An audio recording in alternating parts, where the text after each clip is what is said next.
Assalamualaikum warahmatullahi wabarakatuh. Saya Abdul Holik Haryanto dari Kantor Pencarian dan Pertolongan Kelas B Mamuju, Jabatan Calon Rescuer Pemula. Pada jurnal learning kali ini dengan materi manajemen ASN yang dibawakan oleh Bapak Iwayan Juni Antara SSITMAP dengan pembawaan materi, penyampaian materi dengan contoh-contoh yang diberikan oleh beliau yang mudah dimengerti untuk saya untuk memahami tentang manajemen ASN. Manajemen ASN sendiri adalah pengelolaan ASN untuk menghasilkan pegawai ASN yang profesional, memiliki nilai dasar, etika profesi, bebas dari intervensi politik, dan bersih dari KKN. Bukan ASN. ASN sendiri dibagi menjadi dua, yaitu yang pertama ada PNS. PNS adalah warga negara Indonesia yang telah memenuhi syarat tertentu dan diangkat menjadi pegawai ASN tetap untuk menduduki jabatan tertentu dan memiliki NIP.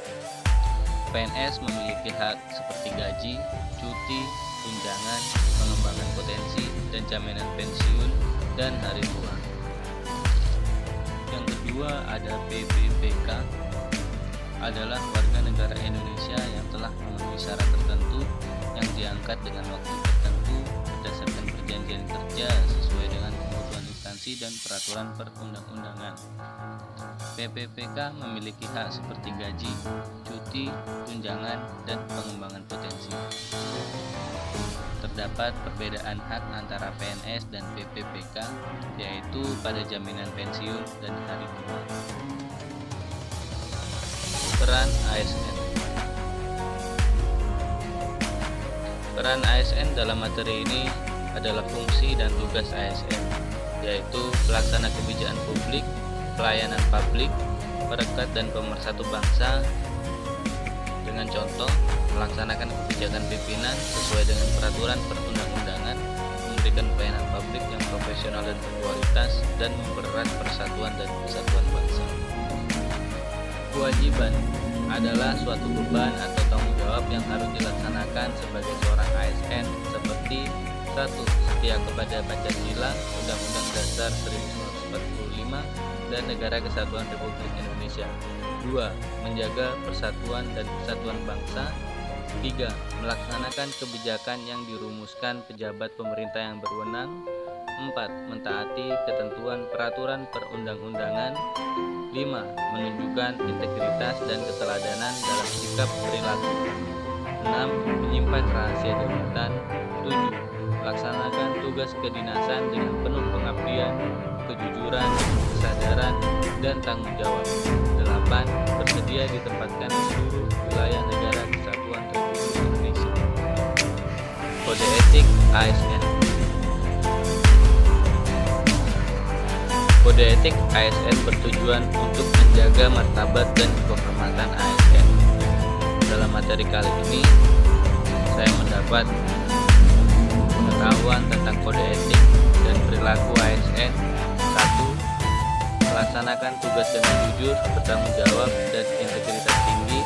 Melaksanakan tugasnya dengan cepat dan disiplin. Melayani dengan sikap hormat, sopan, dan tanpa tekanan. Melaksanakan tugasnya sesuai perintah atasan atau sejauh tidak bertentangan dengan ketentuan peraturan dan perundang-undangan dan etika pemerintahan. Kode etik dan kode perilaku ASN 2 adalah tidak menyalahgunakan informasi antara negara, tugas, status, kekuasaan, dan jabatannya untuk keuntungan diri sendiri. Memberikan informasi secara benar dan tidak menyesatkan kepada pihak lain yang memerlukan informasi terkait kepentingan dinas. Melayani dengan sikap hormat, sopan, dan tanpa tekanan. Menjaga agar tidak terjadi konflik kepentingan dalam melaksanakan tugas. Kode etik dan kode perilaku ASN 3 yaitu melaksanakan tugasnya sesuai dengan ketentuan peraturan perundang-undangan, memegang teguh nilai dasar ASN dan selalu menjaga reputasi dan integritas ASN, menggunakan kekayaan dan barang milik negara secara bertanggung jawab, efektif, dan efisien, menjaga agar tidak terjadi konflik kepentingan dalam melaksanakan tugasnya. Sistemnya salah satu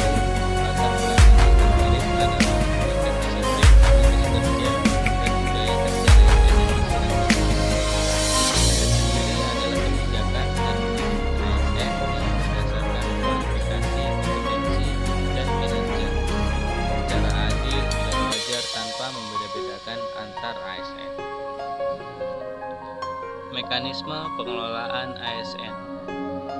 Dalam manajemen PNS ada 12 tahapan manajemen. Yang pertama ada penyusunan dan penetapan kebutuhan. Yang kedua, pengadaan. Yang ketiga, pangkat dan jabatan. Yang keempat, pengembangan karir pola karir. 5, promosi.